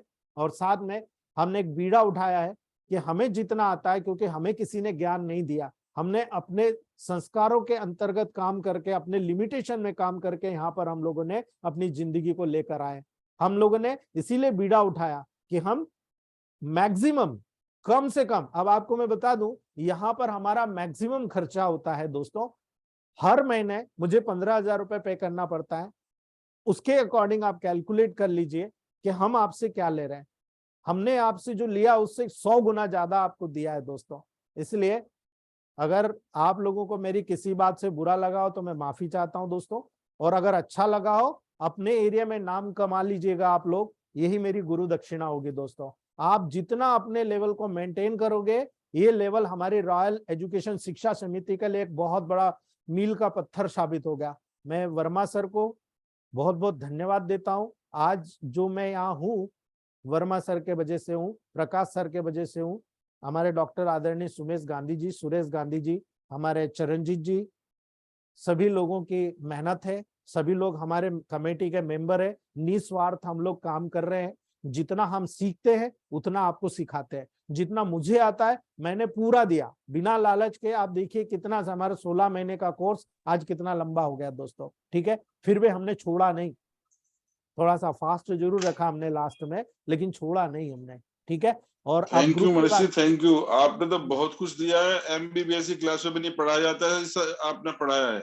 आपका बहुत बहुत धन्यवाद जी। और थैंक आपका यू सर, आपका बहुत बहुत धन्यवाद सर जी। ये ग्रुप चालू रहेगा। आपको कभी भी कुछ प्रॉब्लम आती है इस ग्रुप में आप डालिएगा। मुझे जैसे फुर्सत मिलती है आपको तुरंत वहां पर प्रोटोकॉल बताया जाएगा। और मैं आपसे अलग लेकिन रहने का बहुत बड़ा दुख होगा सर। जी इस पंकज क्लास सर, तो चला लेकिन जाएगा सर, लेकिन जी, ये आप आप कभी मुझे जिंदगी में कभी अलग आपको कब नहीं नहीं भूल होता पाएंगे। है। ये जी फैमिली राजा बाबू, मेंबर है, परमानेंट फैमिली मेंबर है अपन। आपको कभी जी। भूल नहीं पाएंगे सर। बिल्कुल पंकज सर, मोस्ट वेलकम, स्वागत है। मेरी कभी भी पाटीदार जरूरत लगे आप मुझे कॉल कर पाटीदार सर सकते हैं। नमस्ते। आपने बहुत कुछ सिखाया सर हमको, जो अब जो बहुत अरे बड़ा वाह, मुकाम हासिल करवाया। आज आज हमारे चरणजीत सर आ गए, बहुत बहुत बधाई चरणजीत सर। आज आज आपने थैंक तो यू हमारा सर। जीवन सुधार दिया सर, आपकी वजह से जीवन सुधर गया हम लोगों का। जी अरे सर। ये sir life life sir, life अभी बन आप- गया लाइफ ही सर। चेंज हो गई सर आपकी वजह से। जी Vinod Manish sir, sir, sir आपके जैसे लाइफ पूरा चेंज है sir. As a Manish doctor sir, की तरह से रहने लग गए, किरण नहीं सर झोला छाप की तरह से रहते थे हम। परफेक्ट अरे डॉक्टर बन गए सर। बिल्कुल बिल्कुल सही और बात है सर सर, सही बात। मेरी मनीष बात सर, याद रख। जी वर्मा सर बहुत जी। सर अपने बहुत आप पे डेवलप करी। घमंड हो गया है एक। जी सर हम लोगों के पास शब्द अपने आप पे नहीं है। घमंड हो गया कि हम ये इलेक्ट्रोमेट्री डॉक्टर हैं। जी जी वर्मा सर, आप कुछ बोल रहे थे। सर हम लोगों के पास शब्द नहीं है, जो कुछ आपने दिया है उनको शब्दों में एक्सप्लेन करना बहुत मुश्किल है। जी जी सर, वर्मा सर, आपकी नमस्ते वर्मा सर। सही बोले, बहुत सही बोले। आपकी सर नम्रता, आपके गुण, आपने निस्वार्थ सबको बिल्कुल निस्वार्थ दिया है। और जी वो चीज दी है जो कभी हम लोग सोच नहीं सकते थे। Yes sir, yes sir. मतलब इतनी डीप नॉलेज बिल्कुल हम वर्मा लोगों को सर सही इतने बोल रहे हैं। सर इतने सालों से हम लोग धक्के खा रहे थे यहाँ से वहां। At least we are grateful ji to God कि हम सही बोले। हम लोगों की लाइफ में मनीष सर जैसे गुरु आए। और जी जी सर, 100% सही बिल्कुल। वर्मा सर। और आपका चयन आपको हमारा भी हमारा थैंकफुल सही हूँ मैं, निर्णय रहा सर। आपकी वजह से हम लोग जुड़े। सर वर्मा सर सही कहा था आप। जी जी वर्मा सर सही बोल रहे हैं आप सर। चरणजीत सर और सर हमने मेटी को तो नहीं देखा, हमने मेटी को तो नहीं देखा, लेकिन मेटी ग्रुप में आपको जरूर देखा है। सर आप ही हैं हमारे नाती सर। सर कभी सोचा नहीं था कि ऐसे ऐसे रिजल्ट ले पाएंगे, इतने इतने ऐसे ऐसे डिजीज में। ये सब आपकी कृपा से ही हो पाया है सर बहुत मनीष बहुत सर, 100% सही बोल रहे हैं सर। मनीष सर एक बात बोलो वर्मा सर। सर, ऐसे सर आपका माता पिता को भी मेरा प्रणाम है सर। जी सर, जी राजा बाबू सर, बहुत बहुत जी। धन्यवाद आप सभी को। आपका जैसा गुरु को हमारे को दिया, वो आपका माता पिता को भी भगवान का कृपा से अच्छा हेल्थ देना सर।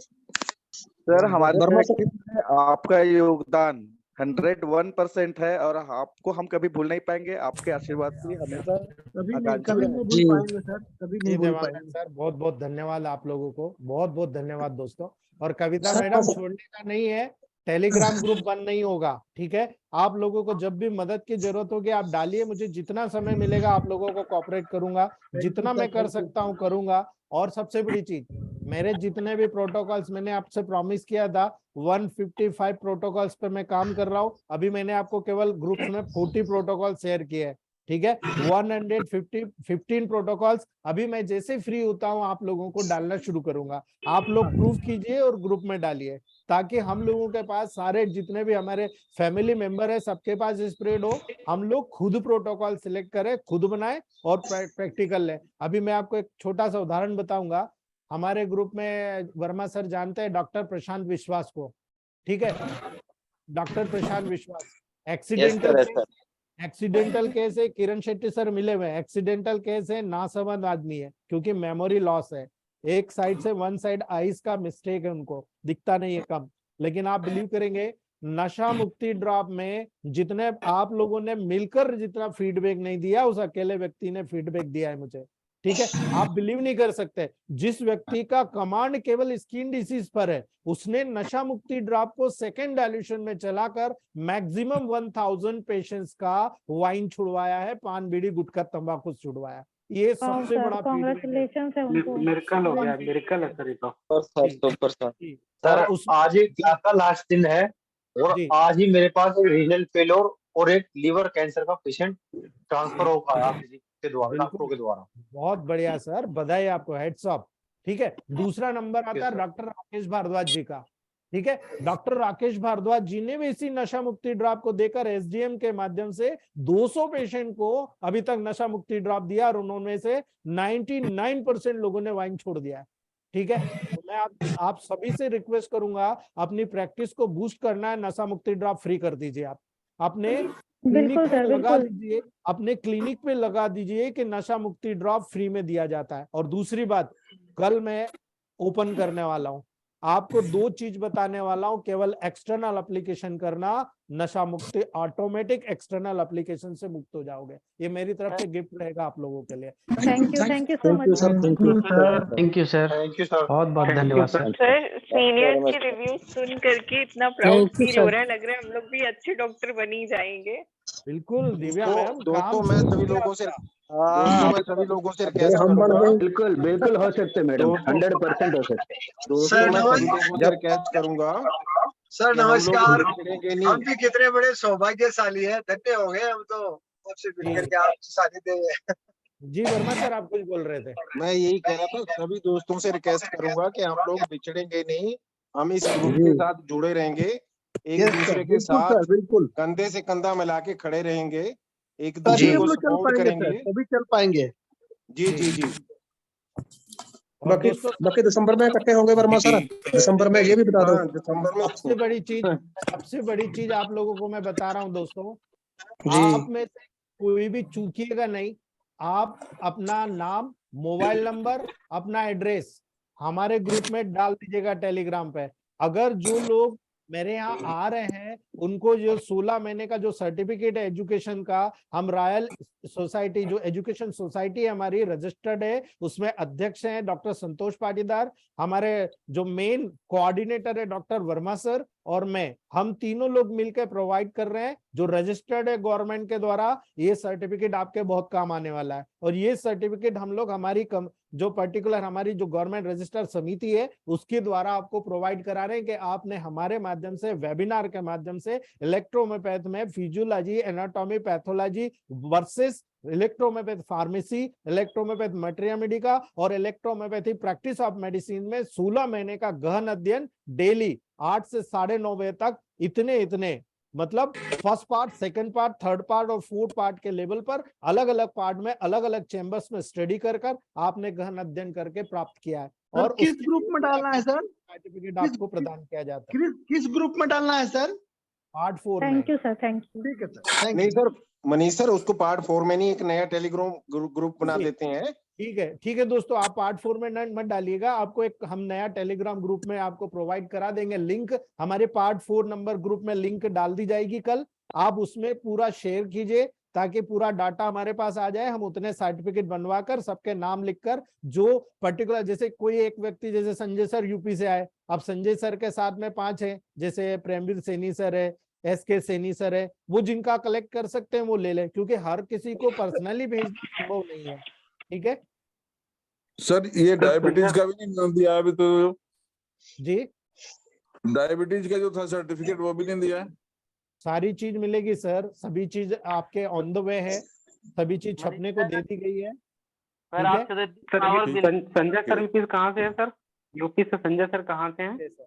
सर वो उनसे मोदी नगर से। पूछिएगा, आपको बता देंगे वो। ठीक है, मोदी नगर भी मोदी नगर। सर मैं कह रहा था कि जो सर्टिफिकेट है ना, अभी सेमिनार में जो आ रहे हैं, उन जितने लोग आएंगे उनको वहीं से अवेलेबल करवा दीजिएगा सर। बिल्कुल साहू सर, आपको तो सभी वहीं से मिल जाएंगे, आपको टेंशन नहीं लेना है। जो आ रहे हैं उनको तो वहीं दिए जाएंगे ना इकट्ठे। और बिल्कुल सर, आपकी फोटो के साथ में क्लिक किया हुआ। सबसे बड़ी चीज है, हमारी तरफ से वर्मा सर ने बहुत अच्छा आप लोगों के लिए सजेशन दिया, वो मैं बताना नहीं चाहता था लेकिन बता रहा हूँ खुशी के मारे। आप में से 100 डॉक्टरों का सिलेक्शन किया गया है, वो 100 डॉक्टरों को वर्मा सर, हमारी रॉयल एजुकेशन सोसाइटी की तरफ से गिफ्ट वाउचर दिया जा रहा है, गिफ्ट दिया जा रहा है, और वो आपके वर्क के आधार पर है। हमने पार्शलिटी नहीं किया है, हमने जो भी गिफ्ट तय किए हैं, आपने जितना साल भर में 16 महीने में फीडबैक दिए हमको, जितना आप लोगों ने अपने अनुभव के आधार पर वर्क किया है, उसी के अकॉर्डिंग जो नहीं आ रहा है उनको उनके घर पहुंचा दिया जाएगा, उसकी दिक्कत नहीं है। लेकिन हमने 100 डॉक्टर्स का सिलेक्शन किया है, उन्हें अलग से अप्रिशिएशन सर्टिफिकेट दिया जा रहा है और उसके साथ में एक स्पेशल गिफ्ट दिया जा रहा है जो उसकी लाइफ के लिए बहुत इंपॉर्टेंट है वो। ठीक है, great sir, great. Thank you sir, thank you very much. Manish sir की ग्रेटनेस है sir. Thank you Verma sir. Thank you so much sir. Thank you Verma sir. Thank you Verma sir, आपका भी, चरण जी का भी। थैंक यू प्रकाश सर, आपका भी बहुत बहुत धन्यवाद sir. Thank you sir, thank you very much. ठीक है दोस्तों, मनीष सर की वर्मा सर एनर्जी के लिए भी बहुत thank you. Thank you sir. कल और परसों जी अलाउद्दीन सर, कल और परसों 2 दिन का स्पेशल है, आप लोग छोड़िएगा मत। पूरे का पूरा कंक्लूजन दे रहा हूँ, पूरी चीज बता रहा हूँ, कुछ चीजें बताऊंगा, कुछ माइन्यूट चीजें जो छूट गई थे वो मैंने नोट करके रखी है, वो आपको बताना है। ठीक है, तो कल और परसों 2 दिन आप लोगों के लिए है, आप लोग ज्वाइन कीजिएगा। और अगर आपको कुछ कंक्लूजन, आपको ऐसा लग रहा है कि मुझे कंफ्यूजन है, मुझे बताइएगा, मैं आपको वहां पर सॉल्व कर दूंगा। ठीक है जी सर, जी sir. Special thanks Verma sir का, जो हमको गाइड कर रहे हैं सर। थैंक्स आपका, जिन्होंने हमें जोड़ा जाए। Thank you Verma sir, good night.